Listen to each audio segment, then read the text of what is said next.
राजस्थान के उदयपुर में जो घटना घटित हुई उससे पूरा देश स्तब्ध है, लेकिन अब हर रोज इस मामले को लेकर एक के बाद एक नए खुलासे हो रहे हैं। जिन दो लोगों ने इस हत्याकांड को अंजाम दिया, आज उनमें से उस बाइक को पकड़ा गया जिसमें यह कहा जा रहा है कि एक शख्स ने 2611 नंबर की बाइक को नंबर प्लेट पाने के लिए 5,000 रुपए खर्च किए थे। हम आपको हमारे सहयोगी अरविंद ओझा की एक रिपोर्ट दिखाते हैं जिसके जरिए आप देखिए और समझिए कैसे मुंबई हमलों की तारीख 26/11 की डेट पाने के लिए इन दोनों हत्यारों में से एक हत्यारे ने 5,000 रुपए खर्च किए, और यह तब खर्च किया जब नुपुर शर्मा का बयान नहीं था। 2013 9 साल पहले नुपुर शर्मा के बयान से इस गाड़ी को खरीदा गया। यह रिपोर्ट देखिए, समझिए कि क्या है इस सोच के पीछे। फिर लौटते हैं, बात करते हैं संवाददाताओं से। कन्हैया लाल की हत्या करने के बाद आरोपी रियाज और मोहम्मद गौस जिस बाइक से फरार हो रहे थे और उसके बाद उन्हें गिरफ्तार किया गया, वो बाइक ये आप देख पा रहे हैं, एक्सक्लूसिव तस्वीरें। बाइक का नंबर जो है वो अब चौंकाता भी है और एजेंसियों का रडार पर है। देखिए, इस बाइक का नंबर RJ 27 AS 2611। आपको बताऊं 2611 को ही मुंबई में सिलसिलेवार आतंकी हमला हुआ था जिसने पूरे हिंदुस्तान को हिला दिया था। बाइक के जो आगे है वो लिखा हुआ है फैजाने अतर।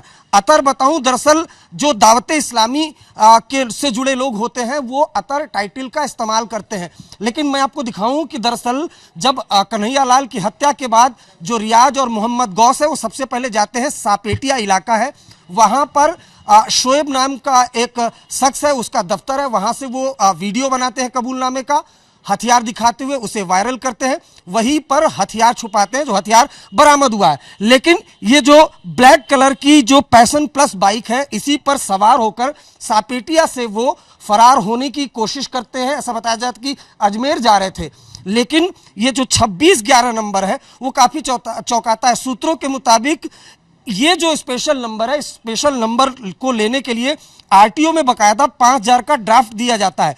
दोनों आरोपियों ने इस बाइक को लेने के लिए 2611 का जो नंबर है ये लेने के लिए बकायदा RTO में स्पेशल ड्राफ्ट दिया था और 5,000 रुपये दिए थे। लेकिन अब ये 2611 जो मुंबई हमले से जुड़ी हुई तारीख है वो ये बताता है, ये दर्शाता है कि आरोपियों की मंशा किस तरह थी, किसने कट्टरपंथी विचारधारा के थे। बाइक फिलहाल सीज करके थाना मंडी में रखी हुई है, लेकिन अब ये बाइक का नंबर भी एजेंसियों की जांच का बड़ा हिस्सा है। कैमरामैन जियाउद्दीन और धीरज के साथ अरविंद ओझा, उदयपुर, आज तक।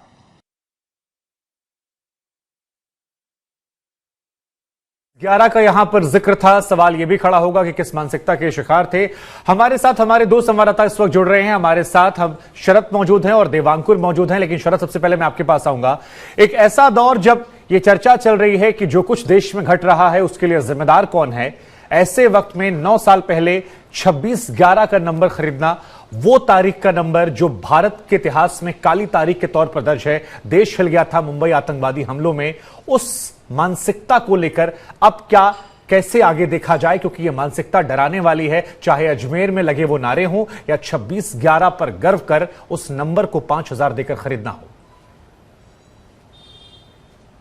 बिल्कुल शुभांकर, आप ठीक कह रहे हैं। मोहम्मद गौस ने ये बाइक खरीदी थी और मोहम्मद गौस जो है उसके बारे में मैं शुरू से कह रहा हूं आपको कि ये दावते इस्लामी का कट्टर समर्थक था और यहाँ पर यही इस पूरे इलाके में गैंग को तैयार कर रहा था। इसके जो सोर्सेज मिल रहे हैं उसके सोर्सेज अलसूफा से भी मिल रहे हैं। अलसूफा के जो आतंकी थे वो थोड़े दिन में रतलाम में पकड़े गए थे, जिनके घर को ध्वस्त किया था बुलडोजर चला के वहाँ के मुख्यमंत्री शिवराज सिंह चौहान ने। तो मोहम्मद गौस का एक नेटवर्क था जिसने रियाज अत्तारी को भी अपने नेटवर्क में लिया था।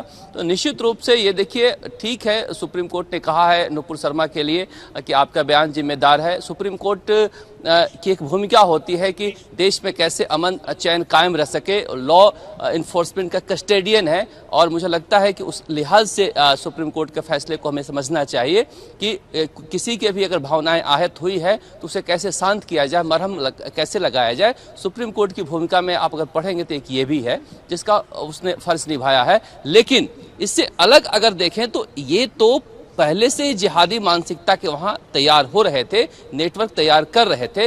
अलसूफा का नेटवर्क जो है स्लीपर सेल है वो तैयार कर रहे थे। इसमें 26/11 की जो आप बात कह रहे हैं, ये निश्चित रूप से उस समय कोई ऐसी भावना आई होगी, कहीं से कट्टरपन आया होगा जिसकी वजह से आया। 26/11 की बाइक केवल नहीं, आप देखिए जो हमारे इंटेलिजेंस सूत्र बता रहे हैं कि सलमान हैदर जो उसका प्रीचर था दावते इस्लामी के कराची में, वो अभी तक इससे बातचीत कर रहा है। जिन 2 मोबाइल नंबरों की बात कर रहे हैं कि हाल फिलहाल बातचीत हो रही थी, उसमें एक सलमान हैदर का है, एक अबू इब्राहिम का है। सलमान हैदर अबू इब्राहिम से इसको मिलवाया था कराची में ही, और अबू इब्राहिम वहाँ पर देश के आतंक की गतिविधियों में शामिल है।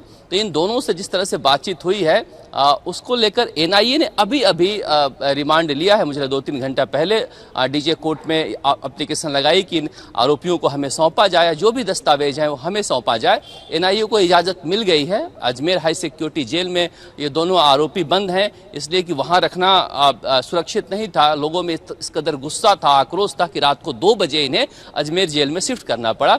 एनआईए किसी भी वक्त इन्हें जयपुर के एनआईए कोर्ट में पेश कर सकती है। तो ये जो आप बता रहे हैं कि ये निश्चित रूप से एक जिहादी मानसिकता का सवाल है, लेकिन हमें नुपुर शर्मा के मामले से इसे जोड़कर देखना नहीं चाहिए कि इसका जिम्मेदार कौन है। हमें सुप्रीम कोर्ट के एक फेयर जजमेंट के ऊपर इसको इस लिहाज से समझना चाहिए।